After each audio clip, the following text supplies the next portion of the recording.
Write that down. You need to know that. The number one need of a male is sex. I didn't say the number one need of a man, because the man is spirit. A man needs God. But the number one need of a male is sex. Why? Because the male is designed by God to be a progenerator. That means a male is always full of seed. His purpose in life is to provide seed. That's why every male right now is carrying 500 million sperms in his loins right now. He's a seed carrier. So his number one purpose in life is to provide the genes or the generations or the generations, the genes for the generations. So a male is designed by God to produce generations. That's why when God wanted to create a nation, he never went to a woman, he went to a man, because a man carries the generations. He said, Abraham, a nation shall come from you, and Sarah will incubate the nation. So the man needs sex. The man doesn't want sex, he needs sex. Say he needs it. Men don't want sex, they need sex. A need is something that helps you function. A car doesn't want gasoline, it needs gasoline. If you don't have gasoline in the car, it stops functioning. A need is not a want. Men do not want sex, they need sex. Don't look at me so funny, lady. Say hallelujah anyhow. I'm trying to give you some education so you don't get in trouble.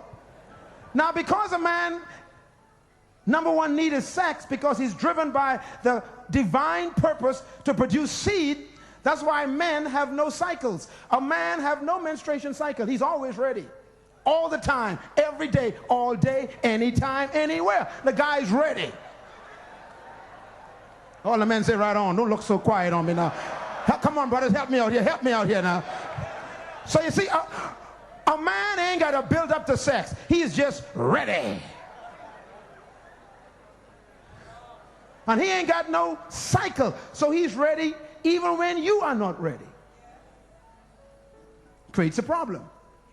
Now most women who are married, especially you Christian women, some of y'all think that your husband got a demon. What's wrong with you, man? You had it last night. This morning again? What's wrong with you? And yesterday you had it, day before. You're sick, man. I'm going to pray for you. I'm going to take you to Pastor Matthew and cast out this nymphomaniac demon. You are full of the devil.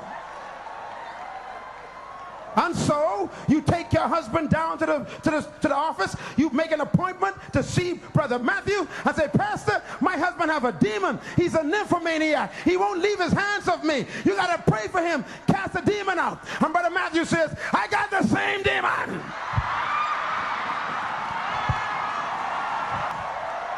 Can I hear an amen, brothers? Come on, Brother Matthew, help me out here. Amen, brother.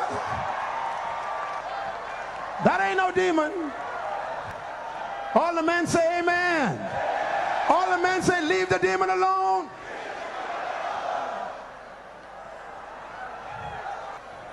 Your husband is not sick. He's normal.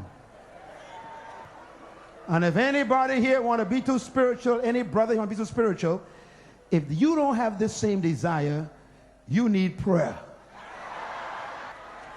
Now, the question is, why is a woman's need not sex? A woman's number one need is not sex. Now, she likes sex. Sex is good for a woman, and she enjoys it. But it's not her motivational need. A woman's number one need is not sex. Write it down. Her number one need is affection. Affection is not sex, brothers. As a matter of fact, sex is the result of affection to a woman. If you give her affection, you'll get your need met. Now, some of you ladies need some help.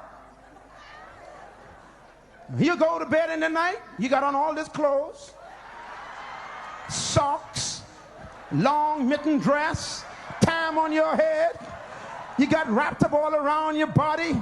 The guy got to fight to find something. I mean, you got to stop this. All the men are shouting now, boy. Ladies, you want to be a good wife? Make it easy. Go with nothing on. Say, good night, baby. Come on to bed. I'm talking to wives now. If you ain't married, this ain't for you. Some men feel like they are raping their wives. Ladies, you ever wonder why Paul says, your body's not your own? Because sometimes you don't feel like it. The problem is he always feels like it. Now, women have 4 seasons: summer, winter, autumn, and spring. So men, you got to be